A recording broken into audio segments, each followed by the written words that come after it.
байгаа хүн байна уу гэж байна. 미국에서 나갔어. 아이는. 기도하겠습니다. За 오늘도 귀한 기회의 시간을 허락하신 하나님 감사합니다.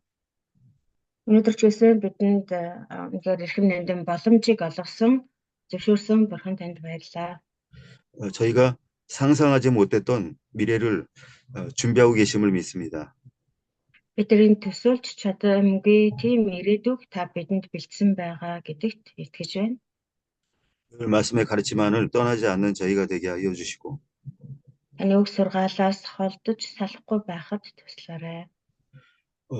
저희 생활 가운데 말씀이 실천되게 하여 주시옵소서. Бидний амьдрал дотор таны үг бодит биелэл болох болтугай. 그렇게 함으로써 하나님의 거룩하신 뜻이 저희 삶 가운데 이루어지게 하여 주옵소서. Энэхүү бурхан таны ариун хүсэл биний амьдралд ч гэсэн биелэгдэх болтугай. 범사에 하나님을 기쁘시게 해드리는 저희 모두가 되게 하여 주시옵소서. Өвчөлт бурхан танд тааламжтай байдаг болгож өгөөч. 이 시간도 성령께서 설명하게 하여 주시고 깨닫게 하여 주시옵소서. Энэ цагт ч гэсэн ариун сүнс та бүх зүйлийг тодруулж бас бидэнд ойлгуулж өгөөч. 예수님의 이름으로 기도하옵나이다. Есүсийн нэрээр залбирanгуйч байна. 아멘.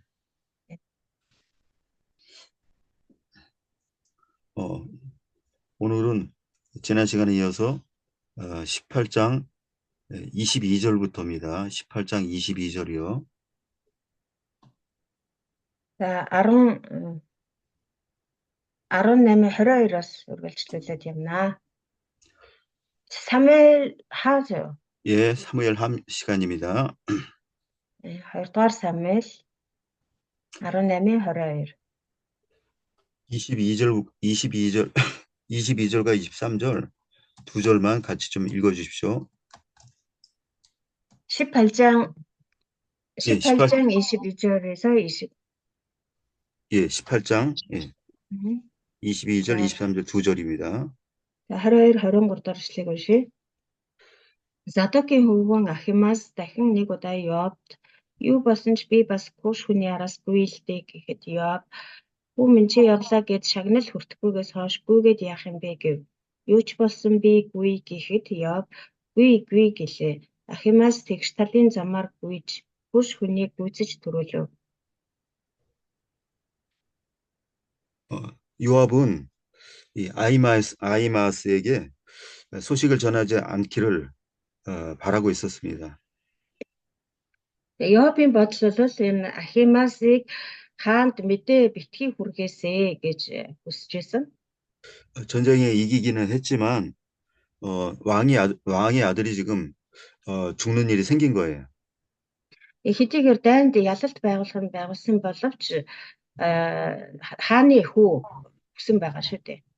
그러니까 기쁜 소식이 될 수도 있지만 동시에 슬픈 소식이 될 수도 있는 거예요. Тийм болохоор энэ нь нэг талаар баярт мэдээ байж боловч нөгөө талаар бас гонигтай эмгэнэлтэй мэдээ болох боломжтой.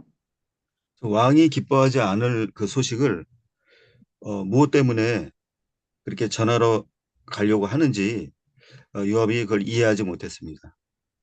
Нэгэнт хааны баярлахгүй тийм мэдээг дамжуулах гэж хэлэх гэж юунд тэгж одоо зүтгээд байгаа тэмүүлээд байгааг Йоаб ойлгохгүйсэн. 그러니까 그래도 간다고 하니까 정 가려면 내가 다른 사람 한 명 보내고 넌 뒤따라가라 그렇게 말을 한 거죠. Тэгээд тэгсэн ч гэсэн явмаар байна гэсэн учраас Ахимасыг биш өөр хүнийг ингээд гүйлгсэн явуулсан байгаа. Тэгээд чи харин араас нь яваа гэсэн. 우리가 읽은 대로 뒤에 출발했으면서도 빠른 길로 앞질러서 먼저 간 사람보다 앞으로 가게 됐습니다. Тэгээд сая 23 дахь ишлэлээр хэлсэнтэй тэгш талын замаар гүйж нөгөө хүнийг гүйцэж дөрүүлсэн гэж. Хэдийгээр одоо хоцорч одоо араас нь гүйсэн боловч тэрээр өөр замааргүйгээд нөгөө төрүүлж гүйсэн хүнээ гүйцэж төрүүлсэн байна. 그래서 세 번째 작은 제목, 3번 작은 3번 소식을 전하려는 열정, 이게 내용입니다. Тэгээ нөгөө мэдээ дамжуулах гэсэн халуун хүсэл гэх юм уу та. Хүсэл тэмүүлэл гээд 3 дугаар жижиг хэсэг нь бол ийм гарчигтай байгаа. 이게 아히마스의 마음이 어떤 마음인지를 우리가 이해하셔야 됩니다. Энэ Ахимасын зүрх сэтгэл чухам ямар зүрх сэтгэлтэй байсан бэ гэдгийг бид нар ойлгох хэрэгтэй. 왕에게 잘 보이기 위해서 하는 행동인가? 그것도 아닌 것 같습니다. Тэр хаанд их сайн хүн болж харагдах гэж хаанд тоогдох гээд байгаа юм болов гэхээр бас үгүй. 오히려 왕에게는 잘못 보일 수가 있고 미움받을 수도 있는 일이죠. Харин ч эсвэргээр одоо хаанд үзэн ядагдаж тийм ээ одоо буруугаар ойлгогдож мэдхээр байгаа. 그러면 여러분들이 생각할 때 지금 이 소식, 지금 아이마스가 전하려고 하는 소식은 기쁜 소식입니까? 슬픈 소식입니까? Тэр та нарын бодлоор одоо Ахимасын дамжуулах гээд байгаа мэдээ нь одоо баяртай мэдээ юу эсвэл эмгэнэлтэй мэдээ юу?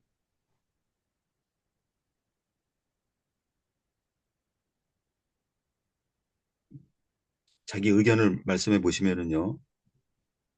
Өөрийнхөө бодлыг хэлье.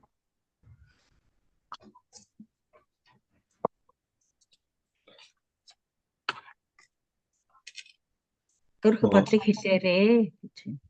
이게 답을 기다리는 거예요? 아니면 오늘부터 그죠? 한이 그래서 그걸 투사라 한 것을 이뤘어. 상당히 가지고입니다. 왕의 아들이 죽었기 때문에 슬픈 소식이고 그리고 왕에게 인정받으려고 하는 것 같아요. 예. 그 틀린 말씀은 아닙니다. 옳은 부분이 있는 말씀인데요. За саний харилт бол буруу биш л дээ. 이쪽이냐 저쪽인가 그걸 구분한다면 기쁜 소식으로 우리가 그렇게 이해하셔야 됩니다. Тэгээд заавал одоо ялгаж салгая гэвэл энэ мэдээг бол бид нар баяртай мэдээ гэсэн ангилалд нь оруулах хэрэгтэй. 왜 그런가 하면 모든 백성이 기뻐할 만한 전쟁 승리의 소식이기 때문에. Ягаад гэвэл бүх ард олноороо одоо хүлээж байсан тэр ялалтын мэдээ учраас бүх ард түмнийг баярлуулах ялалтын мэдээ учраас. 나라가 악한 세력에게 넘어가는 것이 그것을 방지한 그것이 중단된 일이기 때문에. Тэгээд улс орнон тэр хаан ширээн муу нэгний гарт орох явдлыг таслан зогсоосон тухай мэдээ учраас. 자기들을 다스릴 다윗 왕이 죽음을 당하지 않은 일이기 때문에. Өөрсдийг нь захираасаа өөрсдийг нь хаанчлаасаа гэж хүсэж байсан Давид хаан өөхөх аюулаас хэлтэрсэн учраас. 다윗 한 명을 제외하고는 모든 백성이 기뻐할 만한 분명히 승리의 기쁜 소식이죠. Тэгэхээр Давид ганцхан Давидаас бусад бүх хүмүүсийн баярлахаар ийм сайн мэдээ, баяртай мэдээ учраас. 그래서 이 기쁜 소식을 빨리 백성들에게 전해서 백성들도 함께 기뻐하기를 원하는 마음이 아히마스의 마음인 거죠. Тэгэхээр Ахимасын сэтгэлч гэсэн бүх ард түмнийг баярлуулах тийм баяртай ялалтын мэдээ учраас буртгал шиг очиж хүмүүст мэдэгдэе гэж хүсэж байсан байна. Тэмүүлж байсан байна. 복음을 받은 자는 소식을 전하는 자입니다.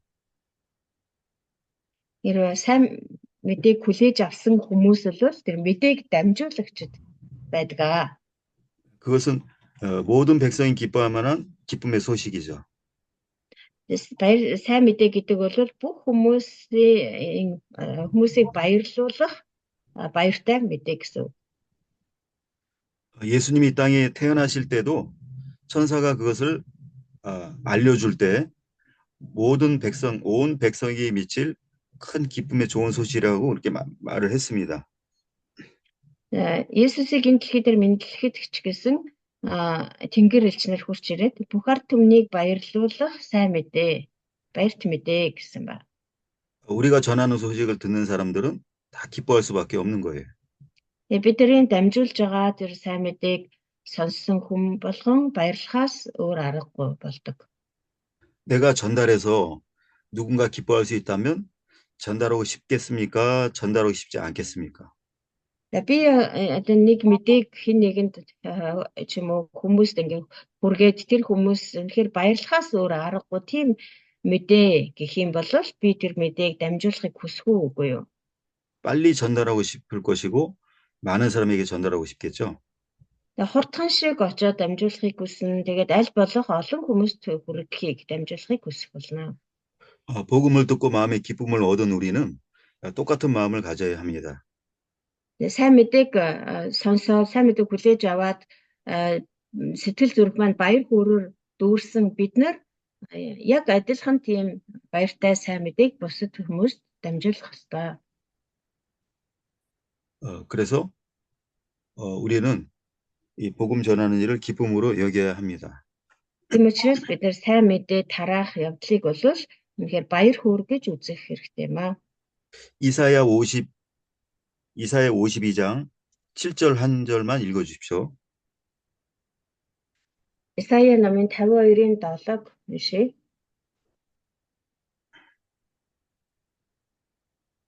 Амар тайвныг сонирдуулж, сайн сайхныг мэдээлж, авралыг сонсгож, Сионд хандан чиний бурхан хаанчлах нэ гэж хэлэх сайн мэдээ авчрагчийн хөл өөрсийн дээр юутай үзэсгэлэнтэй вэ? 여기서 발이 아름답다라고 그렇게 기록되어 있죠. 발이 아름답다. 네. 학생들이 똑같이 그 말 해주세요. 발이 아름답다라고 기록되어 있습니다. За энд болохоор хөл юутай үзэсгэлэнтэй вэ гэсэн байна тийм үү? 발이 아름답다라는 표현은 잘 우리가 안 쓰지 않습니까? Ер нь бол хөлийг бол үзэсгэлэнтэй, гоё, сайхан гэж нэг их яриад байдгүй шүү дээ. 걷는 발걸음이 아름답다는 뜻인데요. Тэгэхээр энэ нь болохоор одоо энэ махбодын хөлийг хэлж байгаа юм биш, харин тэр хөлөөр алхаж байгаа тэр алхам нь үзэсгэлэнтэй гэсэн утгатай. 그것은 소식을 전하러 가는 그 사람의 마음이 아름답다라는 거죠. Тэр алхам нь үзэсгэлэнтэй гэдэг нь тэр хүний тэр сайн мэдээг дамжуулахаар явж байгаа хүний зүрх сэтгэл нь сайн сайхан үзэсгэлэнтэй гэсэн үг. 내가 기뻐하는 이 복음을 다른 사람도 얻고 누리기를 원하는 마음으로 전하는 것이기 때문에 아름답죠. Яагаад тэр сэтгэл нь үзэсгэлэнтэй гэж байгаа вэ гэхээр би одоо өөрөө сонсоод маш их баяр хөөрөөр дүүрсэн.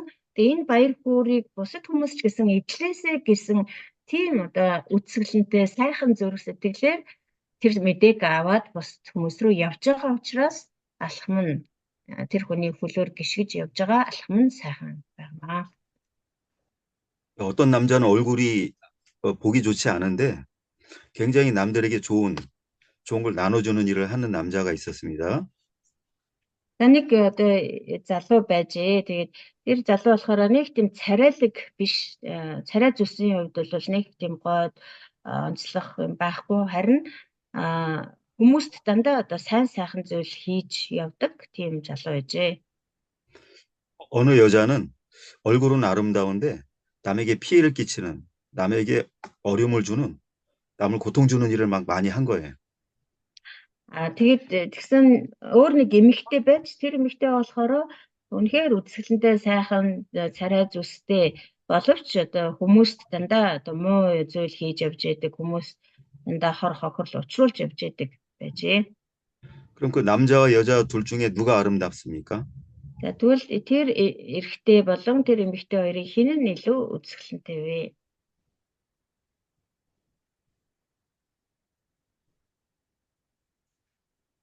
누가 아름다울까요? 한번 대답을 해보시고요. За хариулаарай. Залуу нь үзэсгэлэнтэй. 남자가 아름답습니다. 예, 예. залуугийн зүрх сэтгэл нь илүү байгаа болохоор цагныг багш юм яа. 그 남자의 마음이 아름답기 때문에 남자가 아름답습니다. 예, 정확히 말씀하셨는데요. 자, 아름다움은 하루사. 우리가 보는 아름다움은 외모에 있는 것이 아니고 마음에 있는 아름다움이 진짜 아름다움이죠. бидний үзэсгэлэнтэй сайхан гэж үнэлж байгаа зүйл бол гадаад өнгө үзэмж биш харин зүрх сэтгэл нь сайхан учраас бид нэр сайхан гэж хэлж байгаа тэр хүнийг. 그래서 이 아히마스는 왕이 좋아하든 좋아하지 않든 오직 모든 백성들이 기뻐하기를 원했던 겁니다. Тэр Ахимасын зүрх сэтгэл бол яг л тийм байсан. Хаан таална уу, таалахгүй байна уу, огт хамаагүй бүх арт түмэн баярлаасаа гэсэн зүрх сэтгэл Ахимас байсан. 그래서 아히마스의 이런 인간의 성품을 다윗도 알고 있었어요. Тэр Ахимасын дотор ийм зүрх сэтгэл байна гэдгийг Давид ч гэсэн мэдчихсэн. 그래서 아히마스가 오고 있다고 파수꾼이 말하니까 네. Тэгээд Ахимасыг ирж байна гэж харуул хаанд айлтгахад 저는 좋은 사람이니 좋은 소식을 가져오느니라 이렇게 말했습니다. 다윗이. баяртай мэдээ буй за гэж хэлсэн байгаа. 지금 말한 것은 잠시 후에 기록된 구절이죠. 잠시 후에 읽을 구절입니다. За энэ хэсгийг бид нар уншаагүй байгаа.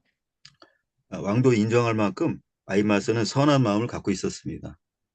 Тэгэхээр хаан Давид хүртэл одоо хүлийн зөвшөөрөх хэмжээнд за тэр сайн хүн сайхан мэдээ авчирдаг хүн гэж хэлсэн байна хаан. Тэгээд Давид хаан хүртэл хүлийн зөвшөөрөхүүц тийм сайн сайхан зүрх сэтгэлтэй хүн байсан байна Ахимас. 그럼 한 가지 궁금한 의문점이 있습니다. За тэгэхээр энд нэг бидний нэг сонирхол төрж магадгүй, сонирхолтой санагдаж магадгүй. 다윗은 기뻐하지 않았는데 그럼 다윗에게도 기쁜 소식인가요? Давидын хувьд бол мэдээж энэ бол баяртай мэдээ биш гэдгийг нь бол бид нэр тэгж бодож байна тий. Тэгвэл Давидэд одоо энэ мэдээ тэгвэл адилхан баяртай мэдээ байсан болов уу? 다윗 때문에 백성들까지 기뻐하지 않게 됐는데 그래도 기쁜 소식입니까? 네. 다시. 다윗이 기뻐하지 않으니까 다른 백성들까지 그 기쁨을 누리지 못했는데 그래도 기쁜 소식이라고 말할 수 있을까요?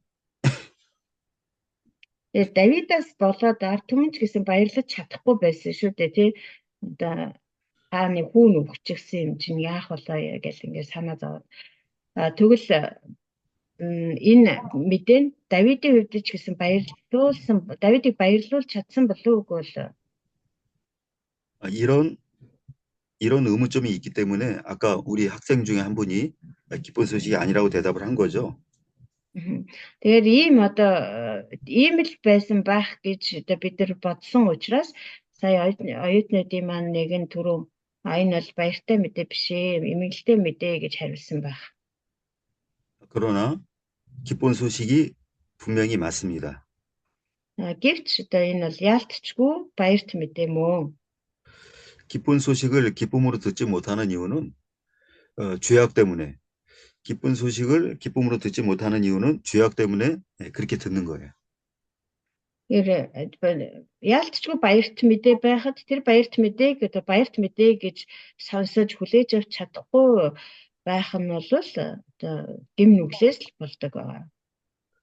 죄를 지적하고 알려주니까 죄에 대한 경고를 하니까 죄의 결과를 말해주니까 기쁘게 안 들릴 수 있겠죠.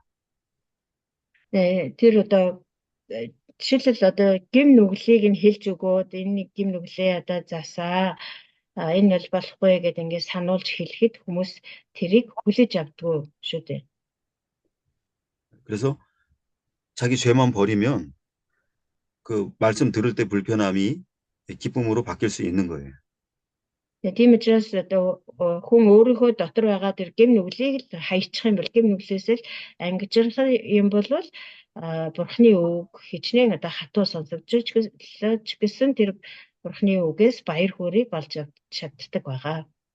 압살롬이 죽은 것도 다른 누구의 탓이 아닌 바로 다윗 자기의 죄로 인해서 생긴 일입니다.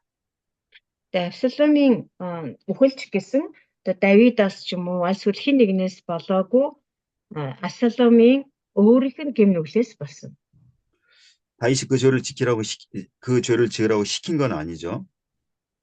Давид Авсаломыг тийм гим нүгэл үлдээхээ гэж албатаагүй.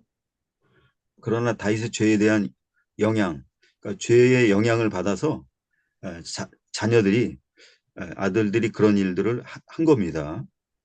Гэхдээ л Давид хэдийгээр одоо хүүгээ тэгж гим нүгэл үлдэхэд албатаагүй ч гэсэн Давидын үйлдсэн гим нүгэл байгаа шүү дээ. Тэр одоо эцгийнх нь гим нүглийн нөлөөлөл хүүхдүүдэд нь ч гэсэн нөлөөлөд хүүхдүүд нь ч гэсэн амьшиггүйгээр эцгийнх эсрэг тийм гим нүгэл үлдэхэд хүргэсэн. 그래서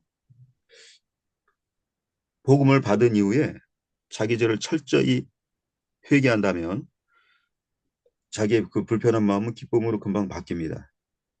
Тийм учраас сайн мэдээг хүлээж авсныхаа дараа өөрийнхөө гим нүглийг бүрэн дүүрэн чин сэтгэлээсээ гимших юм бол тэр Бурхны үгийг сонсоод зүр сэтгэл нь таагүй болох ч юм уу дургуутсах явдал үгүй болно. 구원은 어떻게 받습니까? Бид нар авралыг яаж олдог вэ? 믿음으로 받습니다. Итгэлээр олдог тийм үү? 그럼 어떻게 믿습니까? Тэгвэл яаж итгэдэг вэ бид нар? 믿음은 들음에서 난다고 그랬어요. Итгэх нь сонсохоос гэсэн. 그럼 어떻게 들을까요? Тэгвэл яаж сонсох юм бид нар? 전해야 들을 수 있는 거죠. Хэн нэгэн дамжуулж хэлж байж л бид нар сонсон шүү дээ. 소식을 전하는 자가 그 소식을 전하지 않는다면 아무도 구원 얻을 자가 없다라는 거예요.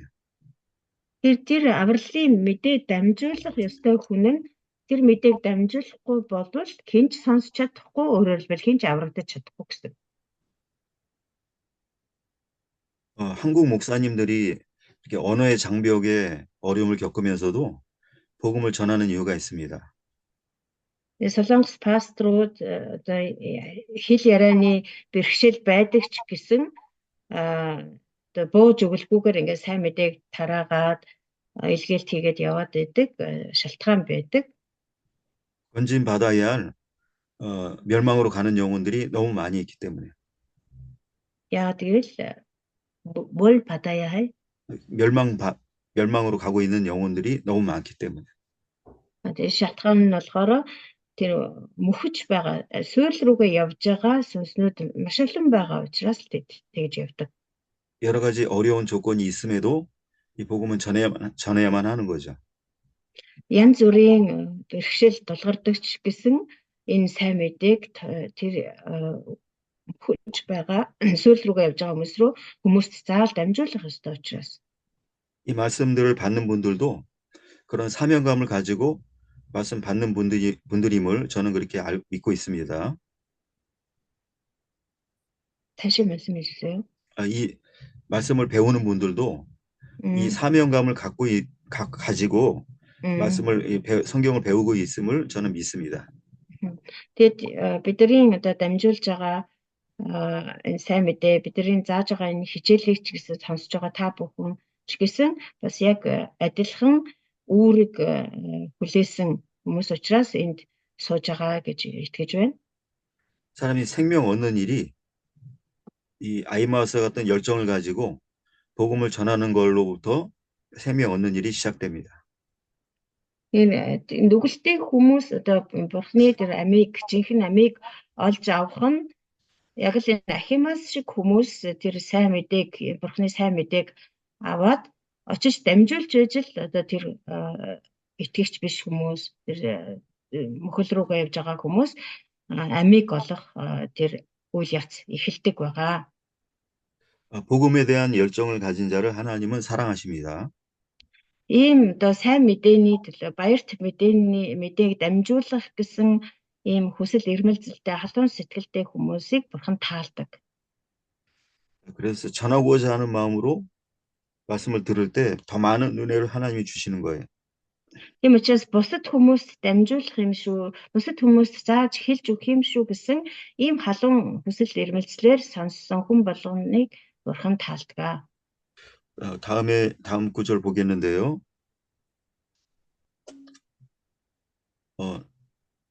출석을 한두 분 더 한 것 같은데 좀 확인. 어윤님, 아니 게를레님이 들어왔어요. 예, 게를레님 들어오셨고요. 또 제가 체크했습니다. 그리고 또 계신가요? 아니 없어요. 없으면 한 분만 들어오신 거죠? 네네. 예, 알겠습니다.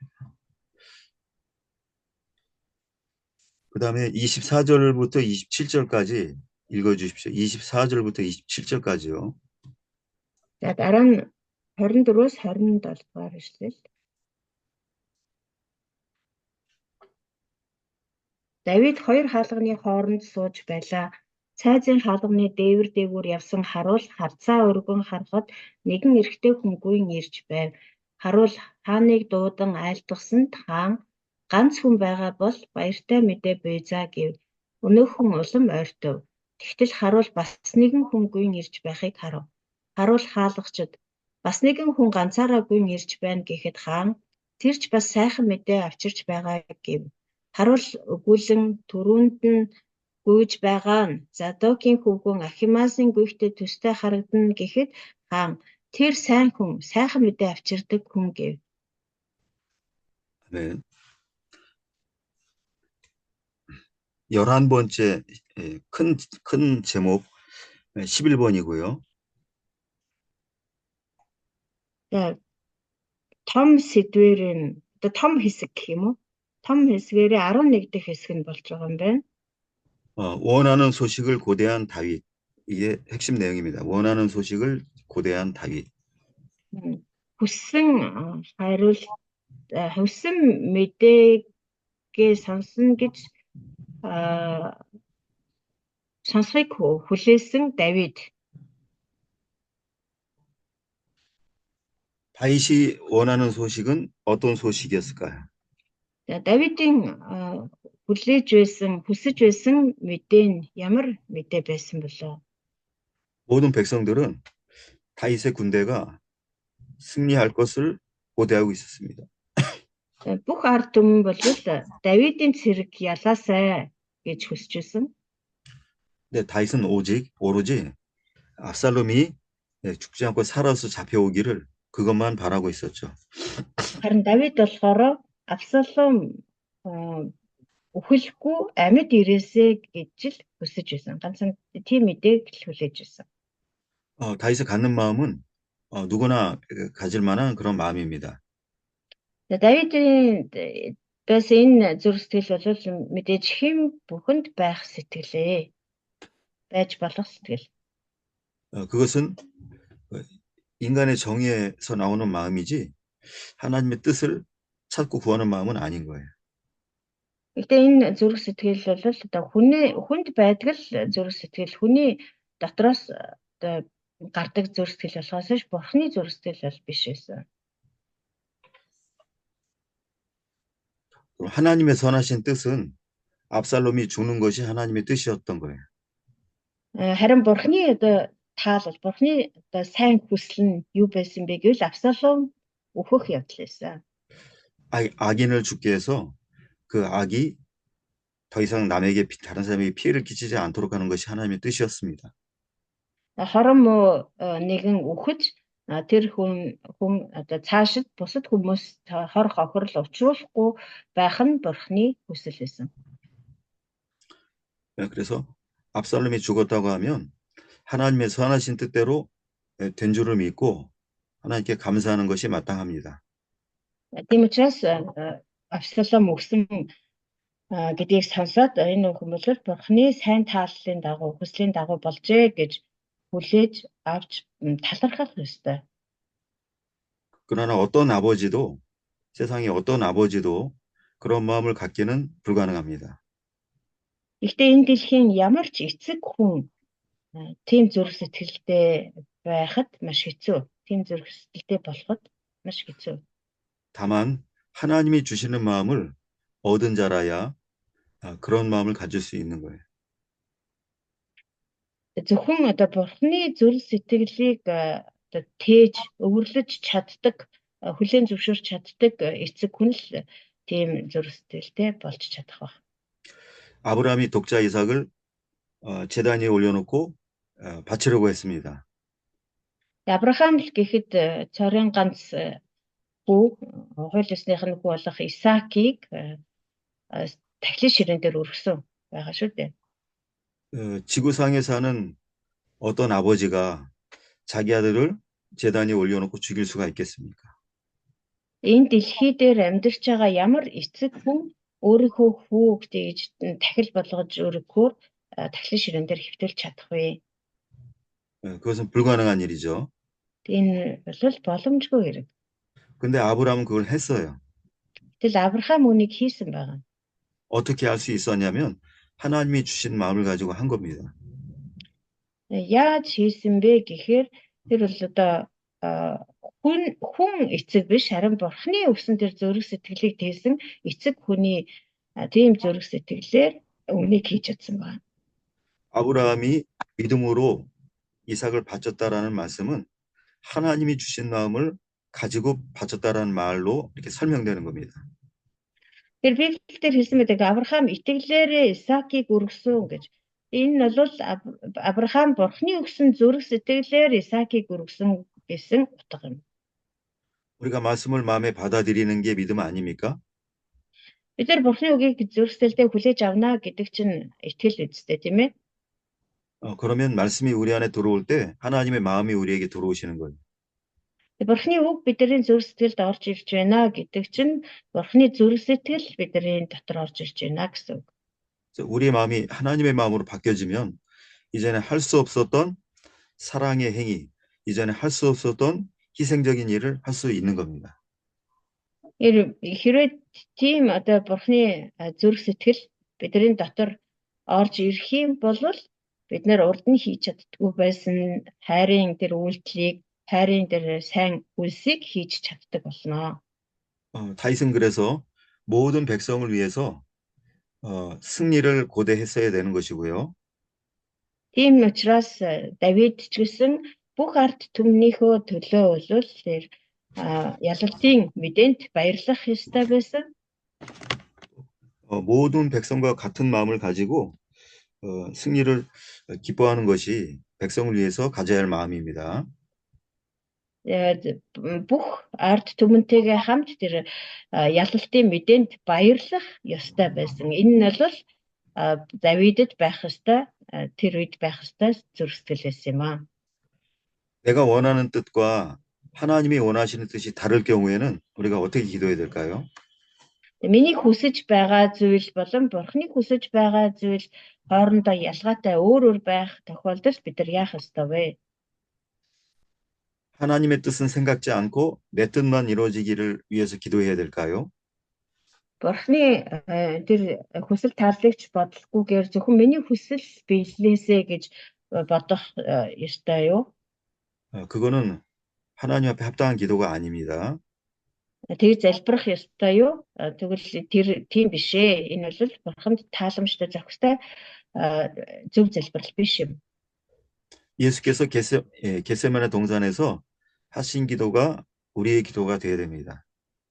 Есүс Гетсеман цэцэрлэгт залбирсан тэр залбирлал ерөөсөө бидний залбирал болох ёстой.